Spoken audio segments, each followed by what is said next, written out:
UFC 199. Luke Rockhold versus Michael Bisping. But first, what did the Red Hot Chili Peppers do when their manager said he wasn't happy with the latest tracks?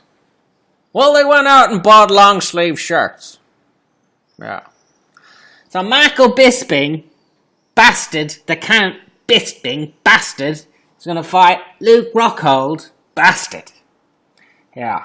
My name's Luke Rockhold. Yeah, that's me. That's my name. Pretty cool, handsome guy. Fighting for the title this weekend. UFC 199. The Count, finally, 37 years of age, gets his title shot. Who would have believed it? They called Jacare Souza first. Jacare Souza had a little cut in his knee. Couldn't make it. So Michael decided he would step up on 2 weeks' notice. But the Count's always been in shape. He's been in shape for 15 years. He's still in shape, and he's coming into this fight in shape. But he got head kicked and knocked the fuck out in his last fight. What can he do this time around? But before we get to the main event, I'm going to look at a few other betting odds.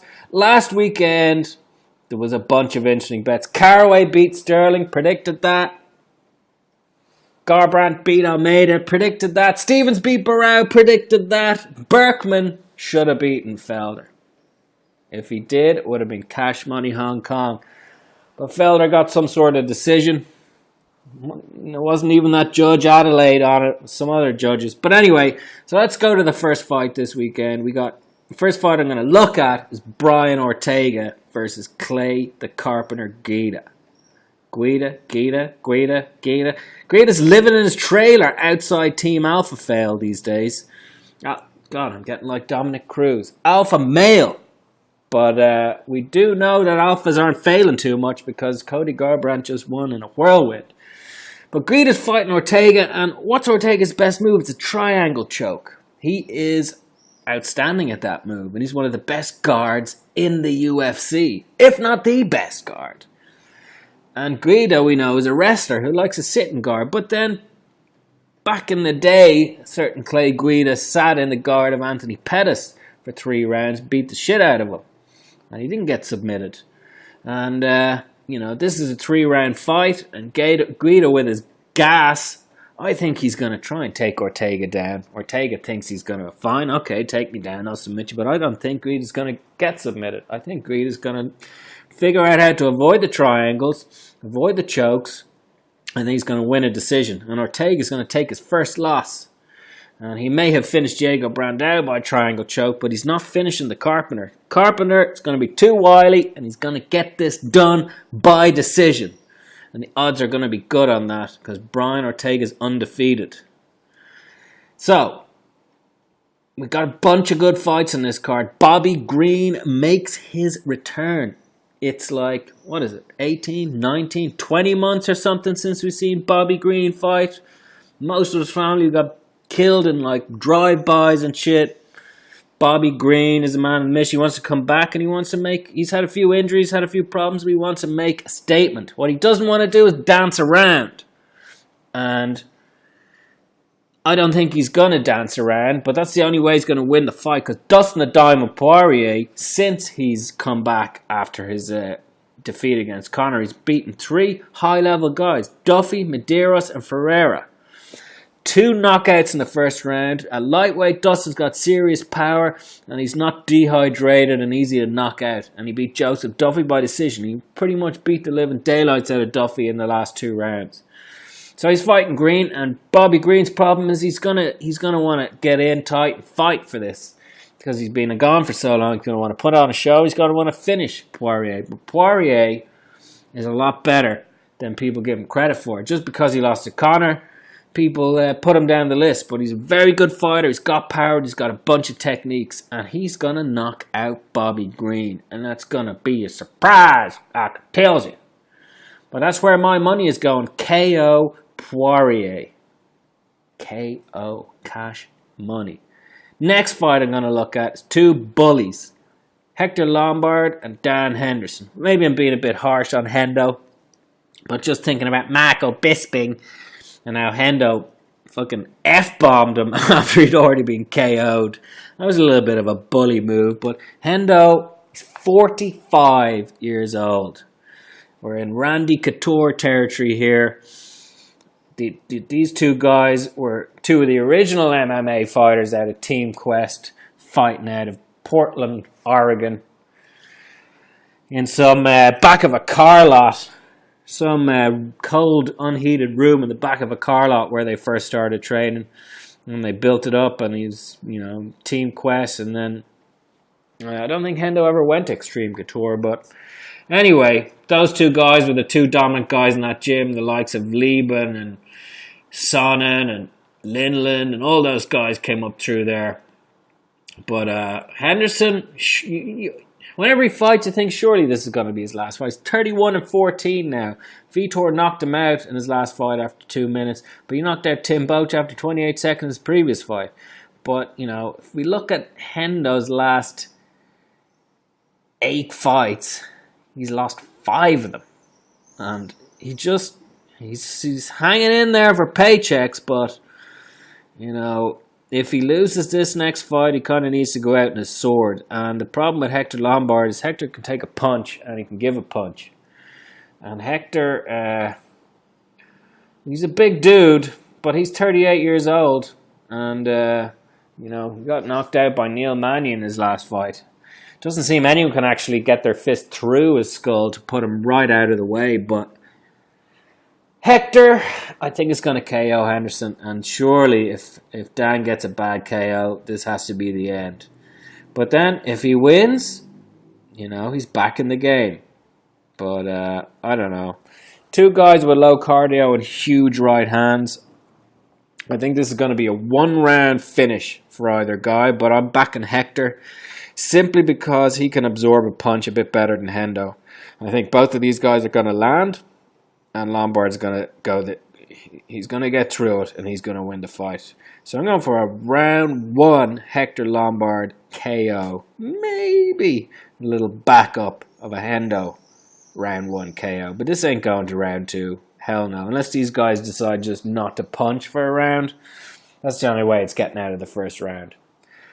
So that's where the money is, people. That's where the cash is. Put it on. Put it down. Next fight. Max Holloway is back. Feels you think Max Holloway is about 28, 29 now. He's still only 24. Max Holloway has won 8 fights in a row. True, he beat 4 bums, Chope, Feely, Collard, and Corsani. But then he beat Cole Miller, Cub Swanson, Charles Oliveira, and Jeremy Stevens. Now, that's a pretty serious list of dudes. And Holloway is no joke. And if he wins this fight, you have to see him fighting for a title soon. It's a bit messy at the top of the tree. But one man that ain't going to beat him and ain't going to stop him is Ricardo Lamas. Because Holloway is just... He's just too good for Lamas. He's going to have reach on him. He's going to have a little bit of height on him. And I think that Lamas is going to struggle with that. And there's going to be a lot of kicks and a lot of reach, a lot of jabs from Holloway. And eventually he's going to back Lamas into the corner. Lamas is going to go for it and try and take him down after missing with a bunch of haymakers. And Holloway is going to stuff the takedown and he might choke him out or he might just knock him out. But I don't see Lamas going the distance in this fight. Not that Lamas is easy to finish, but he's got knocked out a few times in his career. Danny Castillo knocked him out, Yuri Alcantara knocked him out, and Chad Mendes knocked him out in the first round with 1 punch. So Max Holloway, when he wins this fight, he's going to be in and around the top few guys. In and around. Okay. One fight a lot of people have all been waiting for a long time is the Trilogy Decider. The rubber match. Faber and Cruz. The Dominator versus the California Kid. Now, I think Dominic Cruz is the best fighter in the UFC. Nobody has the kind of evasive techniques that he has. Mighty Mouse, amazing. Cruz, another level. He is like some sort of technical genius when it comes to this sport. And the only thing holding Cruz back from utter and total domination is injury problems. And we saw it again in the Dillashaw fight. The last 2 rounds, he had some issue with his leg and the guy could hardly walk. His movement slowed down and suddenly he started getting caught. Now, this is Faber's best hope. Not that Faber's a slouch or anything. And if he catches you around the neck, it's game over. But I don't think he's catching Cruz around the neck unless Cruz's body fails him. So let's see. But I don't see Cruz finishing Faber. I see Faber getting busted up around the head, taking a lot of leg kicks and just a lot of punches for 5 rounds. And I wonder what will happen after this fight. Will Cruz shake his hand? Will the animosity be gone? You have to think Faber will accept defeat if he gets defeated. And it's his last chance. So what is Faber's chance? He's got an overhand right, and he's got a choke. Got a guillotine. And if he can get any of them, he has a chance. But I'd be betting on Cruz 9 times out of 10 in this fight because he's just too fast for Faber. He's 7 years younger. He's had a lot more injuries, but he's 7 years younger. So, Cruz on points. Not going to be the nicest odds in the world, but stick it into an accumulator and it's all good.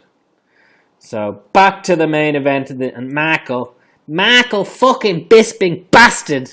My belt, my family, Dana White, my kids, my wife. Michael Bisping is going to win this fight. You heard it here first. Nobody's betting on Bisping. Everyone thinks Rocco's going to just run through him easy. I think it's going to be game over. Head kick, body kick, whatever. Get him on the ground, choke him out. Bisping has gone up 2 to 3 levels in the last couple of years. Jason Perillo on the boxing. Bisping's boxing has tightened up so much. Combinations are much better. His punches are much straighter, much smarter, much faster. And he knows he's had the benefit of fighting Rockhold once before. He knows if you stay on the outside, you're going to get kicked in the head, you're going to get kicked in the body, and Rockhold is too big and strong to allow him to do that. So Bisping has to get in close. He's got to hit him with short elbows. He's got to get him up against the cage. He's got to take him down. He's got to keep his posture nice so he's not subject to triangle chokes. And he's got to just ground and pound him. So we saw what Bisping can do against Silva. People put it down to Silva's getting old. Silva's getting finished. He's no good anymore. But maybe he slowed down a little. But nobody outboxes Anderson Silva. And that's what Michael Bisping did. And he should have knocked him out. And if not for that dodgy fucking jumping knee when he was asking for his gum shield, Bisping would have probably won that fight 5 rounds to 0. So that's the Michael Bisping we're dealing with now. At 37, he's come to his prime. And we might see him retire if he loses this fight, but we certainly won't see him retire if he wins it. Britain will celebrate. All the haters. Bisping was possibly the most hated fighter in the UFC. And over the last few years, it's turned around. People love him now. Everybody loves Bisping. Nobody would begrudge Bisping this title if he won it. Hard work, dedication, coming back from adversity. If he can do this, it's going to be the best thing since Randy coming back and beating Tim Sylvia for the heavyweight title. Just against all odds. Nobody thought it could happen. But I think it's going to happen, and we're going to get very nice odds. And I think Michael Bisping's going to finish Luke Rockhold. Stone me if you will, but that is what I feel, and that's where my money is going, and I plan on winning a lot of money next Saturday night. Good luck, bitches. Tune in next time for UFC 200 when we're going to have Conor McGregor fighting Floyd Mayweather.